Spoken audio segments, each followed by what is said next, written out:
सुवर्णपुर जिल्लार राजमिस्त्री और निर्माण श्रमिक संघ पक्षरु आगामी सेप्टेम्बर 10 तारिख में आंदोलन करने निष्पत्ति नियाଯାଇଛି। जहाकु नहीं राजमिस्त्री संघर संयोजक अम्बरीश नायक नेतृत्व में संघ तरफरु एक बैठकर आयोजन होइथिला।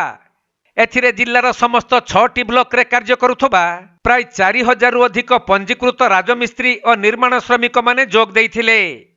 तेबे जिले में कार्य करुथबा ठिकादार माने जिल्लार राजमिस्त्री और निर्माण श्रमिक मानकु कार्य रे नियोजित करुनथबारु एहार प्रतिवाद रे आगामी 10 तारिख रे आंदोलन करिबा पई निष्पत्ति निया जाइछि।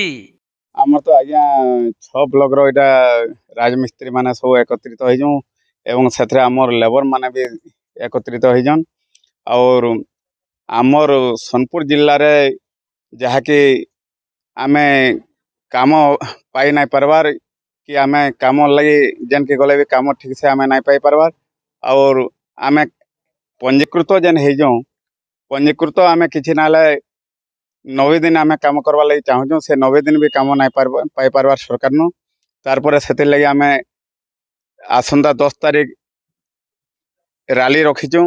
आमर 6 ब्लॉक रो किछि नाले 4-5 हजार लोक रैली रे रखीचु। से रैली रे आमर एसपी एवं कलेक्टर ने रैली रे आमे दाबी पत्र प्रदान करमु एवं लेबर ऑफिस रे मध्य दाबी पत्र प्रदान करमु। आमे केंद्र आगामी दिन रे काम धाम टिके भल से सुरक्षा रे पाई पारमु।